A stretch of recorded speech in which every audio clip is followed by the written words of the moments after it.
Gus, Michael Pregent, Deroy Murdock, and Emily Jasjinsky. Emily, let me start with you because a lot of Trump faithful were very upset by the strike. In fact, I was shocked at the sort of pushback that he had from some folks who have been on the so-called Trump train from the very beginning. And it looked like Sean Spicer went out of his way to reassure everyone we're not going to be the world's policeman. But at the same token, it feels like the president is saying, hey, if things ever get as bad as that we saw in Syria, we will step up to the plate. Right, and that's why it's confusing, is because what it looks like is that the Trump administration used this strike really, and they've said this in their own words, to send a message to the world, to send a message to Bashar Assad that the United States, is trying to regain and regain that torch of moral leadership in the world. So now we have to ask, was this, purely to send a message, or is this an indication that we will be continuing to intervene in the future?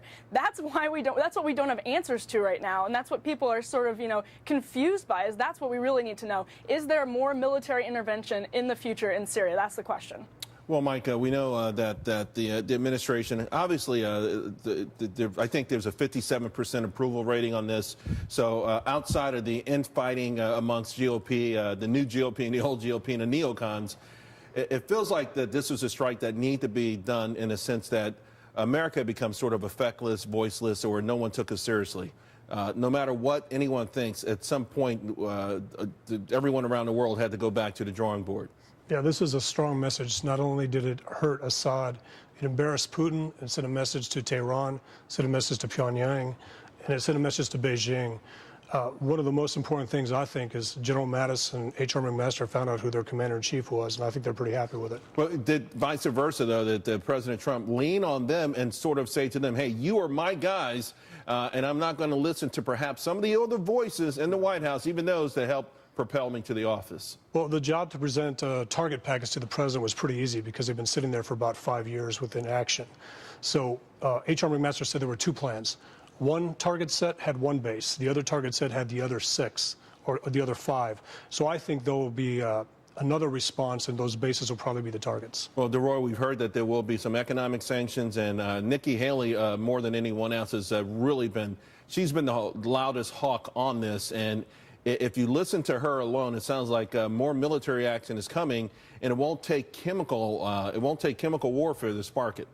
Well, I think we certainly needed to send the message that we couldn't allow chemical weapons attacks to become the new normal, which is what they really were under Obama. If they continued under this president as well, people would get the sense, well, you can use chemical weapons and you're not going to have any consequences. I think we show there are consequences. And the question is, what happens after this? Do we leave Assad in? Do we remove him? And that gets very, very debatable and very muddled. I mean, we've had situations where you basically knock out, if you will, the Mussolini, and in comes the next person who's the Hitler. We've had that kind of situation in other nations where Assad is not at all palatable. Sure, and after the so-called Arab Spring and the uprising, right. We've seen that happen again. History repeats. Gaddafi left, the next people who come in aren't terribly palatable. But by the same token, Emily, it seems to me, again, listening to Sean Spicer and then all the Sunday talk shows, that perhaps the administration is going to go after Assad. It's just that he may not be the #1 target. First and foremost, obviously, is neutralizing and eradicating ISIS. And then it feels like, particularly if we can get the help of Russia, moving out Assad and letting the people, all the people of Syria, have a voice here. Is that plausible? Yeah, well, it's so hard to say right now, and I think part of the reason is because we're sort of facing a lot of bad options and not really many good ones. And I think that's why it's difficult to understand where the Trump administration is coming on this, because for everything that Nikki Haley is saying, we're kind of getting a different message from Secretary of State Rex Tillerson. And so it's almost as though they actually do have these policy disagreements that they haven't resolved internally, and we're seeing them kind of play out in the media. And I think that's what happens. I mean, obviously you don't want to create a vacuum in Syria, and that's what sort of the foreign policy establishment is cautioning about. We're facing some really difficult options, none of which is particularly good, and so I think the administration is struggling with that right now. Well, Michael, immediately after the strikes on warplanes did take off from that very base. Now, I know Senator McCain said we should have cratered the runway. By the same token, Sean Spicer said that was more of a gimmick. You had a couple planes on the side that were already gassed up. The airfield is ineffective. Let's face it, we could have done more damage. We determined how much damage we wanted to do. And the big question is today, even though our nemesis, and some of the more belligerent actors of the world obviously had to sit up and take notice, do you think it's enough for any of them to change course? Well, I think what we actually need to do is ground Assad's air force so that Russia's left the only air power supporting Iranian proxies on the ground.